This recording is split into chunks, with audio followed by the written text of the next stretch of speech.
This is Red Mountain inside the jungle vivarium. So I'm replacing Red Mountain rocks with 1-bit rock.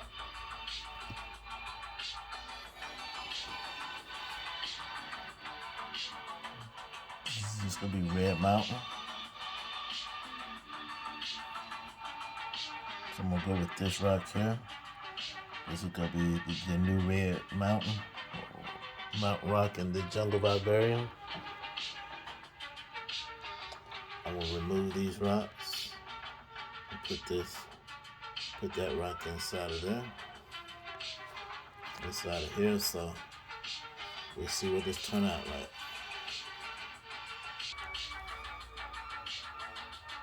Alright, so as I move the rocks, I see one of my pinstripes or two-stripe salamanders. See, that's his tail there. Let me see if I can get a good look at him.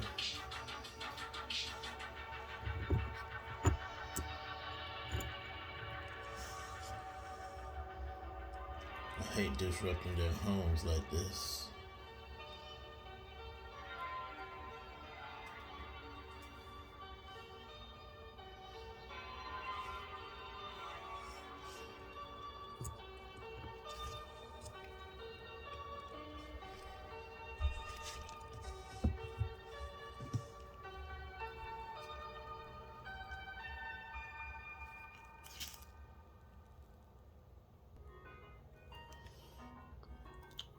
So the way I put this together was very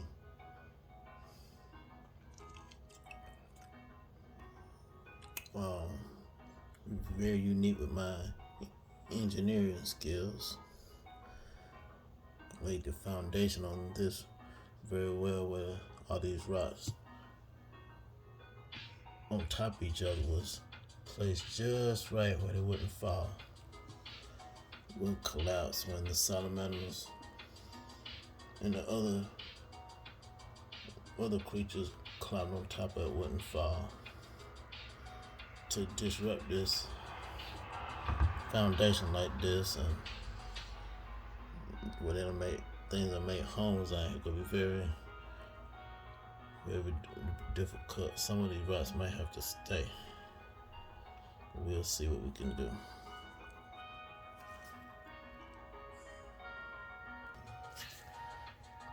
Alright, zoom in on his tail. You can see the salamander's tail right there.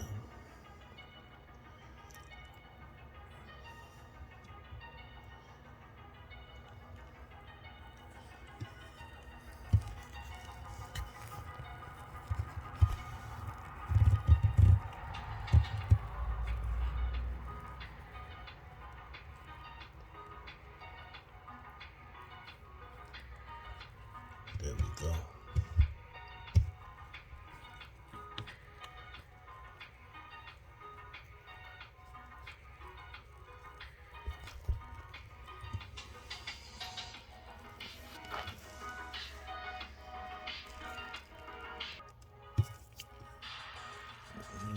See what we can.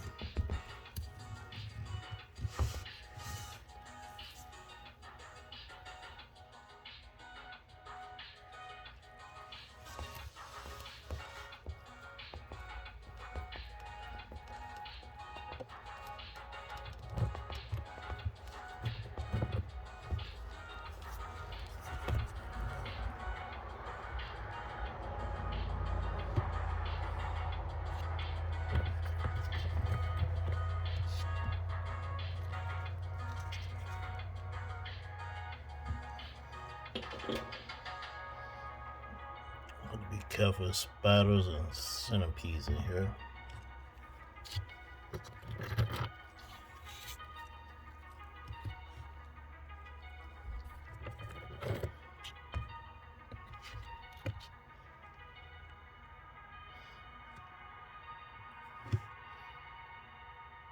There he is. Let's see. He hadn't moved much.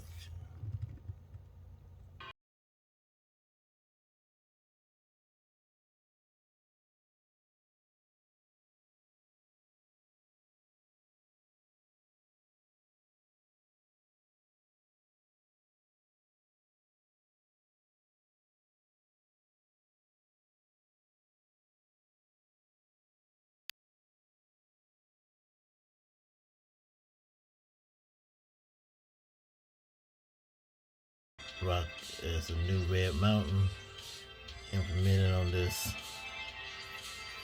foundation here. I'm not going to interrupt the home down below what they got going here. Just taking off the surface part. And probably 2 side rocks here.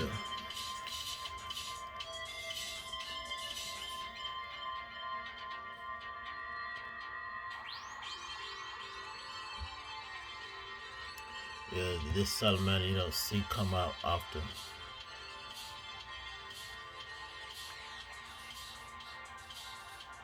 They come out every now and then.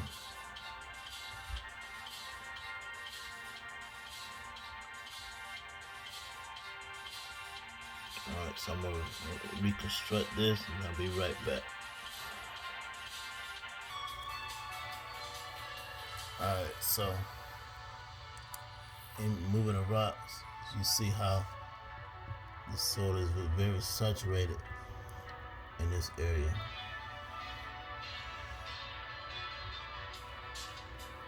So that's one of the reasons why the plants are thriving.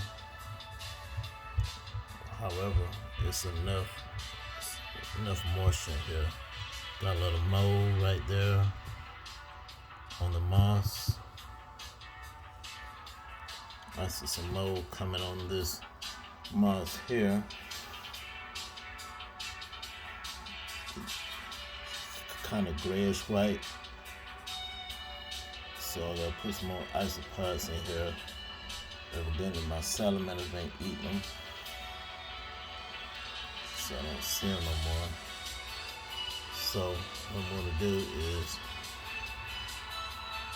take this rock here.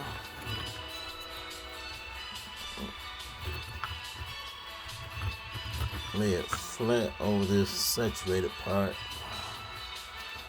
Take up a few of these rocks here. There's a salamander. You see him?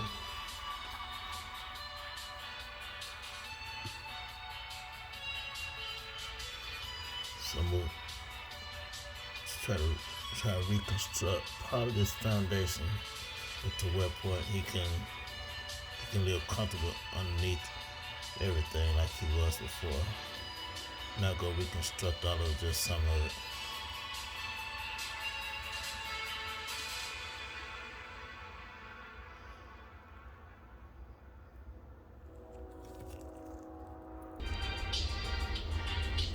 Alright, so I added this piece here.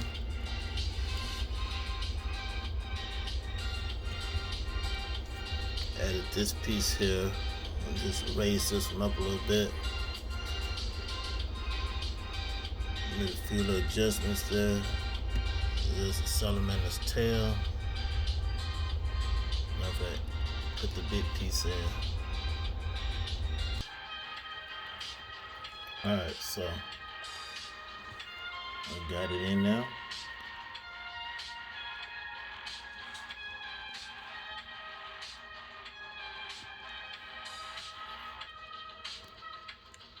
Salamander spot is covered up. As you can see part of his tail here. Remove this. You can see him.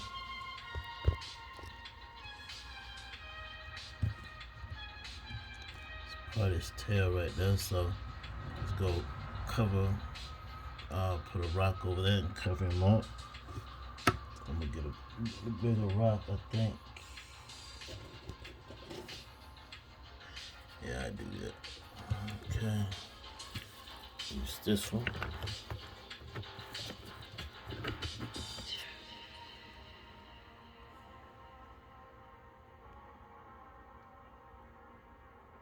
A little bit too big. I'm gonna go back with what I had. That way the larger salamanders won't get to him or take over his spot.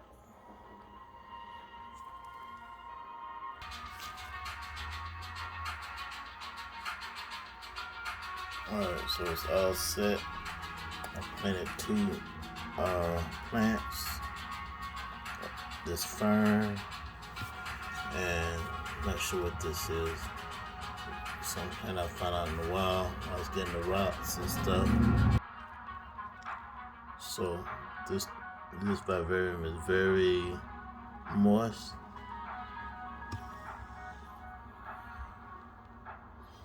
It's very saturated because it kept the top on it.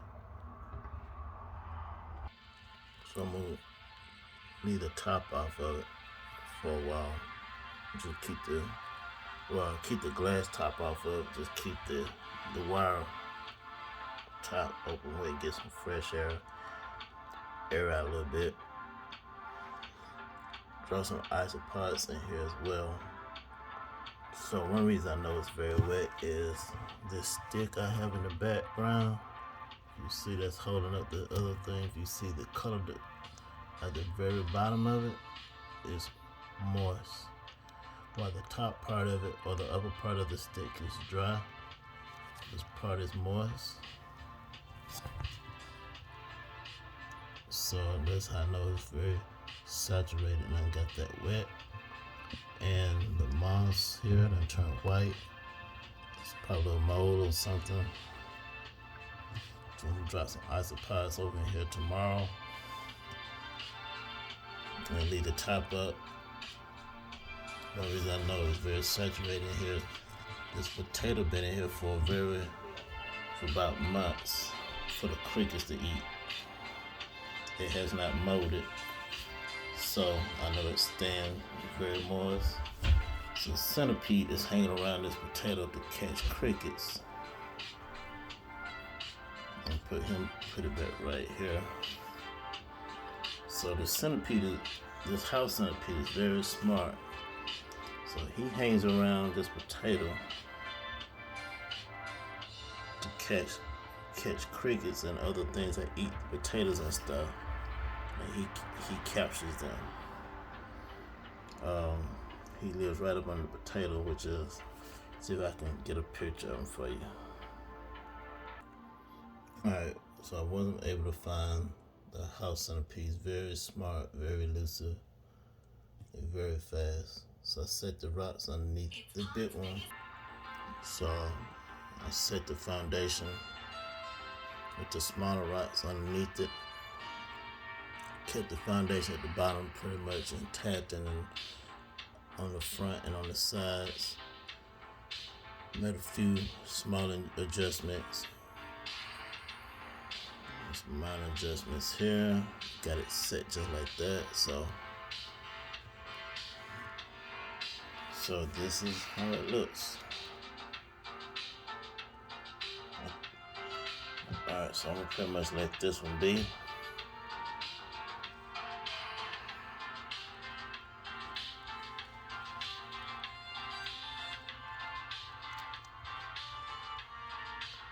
It's set accordingly. It's a drop off. It's very saturated on the bottom of here. Yeah, there we go. You can get a good look. It's like a drop off, like a valley drop off. Yeah. So I can zoom in from this side. Yeah, there we go. Have a better look from that angle. There it is. See how saturated it is? And it's a drop off. Surrounded by rocks. It's like a pit actually. Not a valley, like a pit.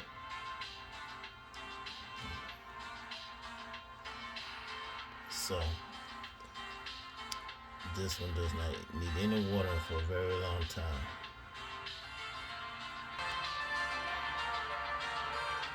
So I'm gonna leave the glass on that side.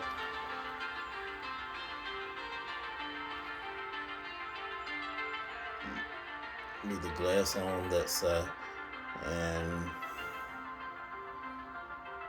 on this side, keep the glass off just with the wire mesh, the light on top. So keep with the light on top of the wire mesh, it still will get the light it needs for the plants. it just airs out on one side. Fresh air can come in on one side of it, and that way it won't dry out too fast.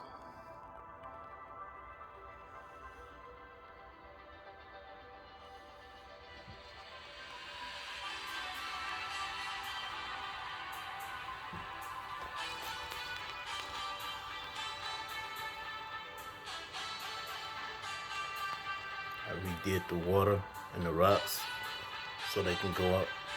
They can get in the water and they can swim under the rocks and hang out on the rocks on top.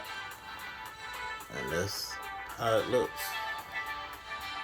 But it's not no fog in here. No, up underneath this pond and the rocks here, it's not that saturated. It's pretty dry, average dry, so it goes shift. What I mean by shift, it gets too wet in one area. The area that's not as wet, the moisture just comes over to that area. That's one reason I have this sand in here. In this corner, have the sand, and it has the sand at the very bottom here to keep it from getting too extremely wet. Just in case I forget about it or can't control it.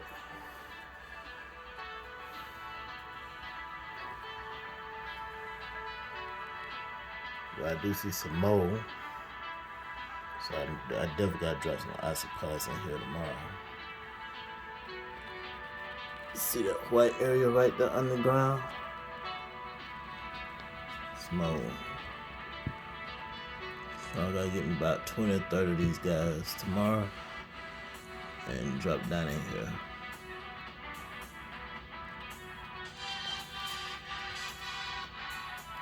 We just won't get out of control. I don't have it on this side.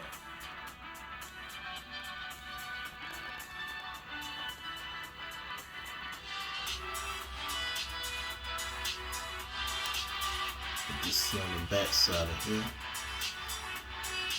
Just using the mirror, and you can see the back side of here. Centipede, or not centipede, but a millipede.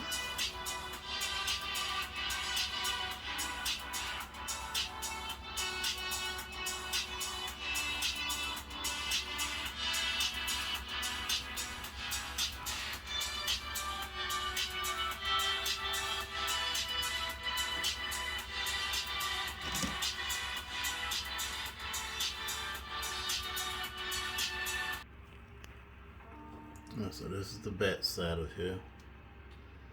So when you got a big tank like this, you know you're can't walk around it. You got it on the table. Put your mirror on the sides you not walk on.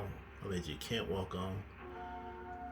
That way you can see the other end of it or the side, or two mirrors, whatever it need to be, one on each side or the end, so I can look on this end and see there's no mold here, so that's good. That space in the dirt, there's a part of the salamander's cave.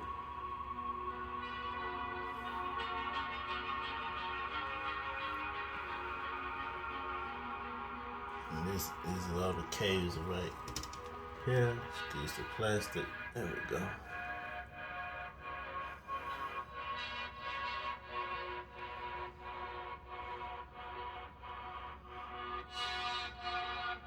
So this is the caves all right in this area.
Alright, so I hope you enjoy this, and I'll see you next time.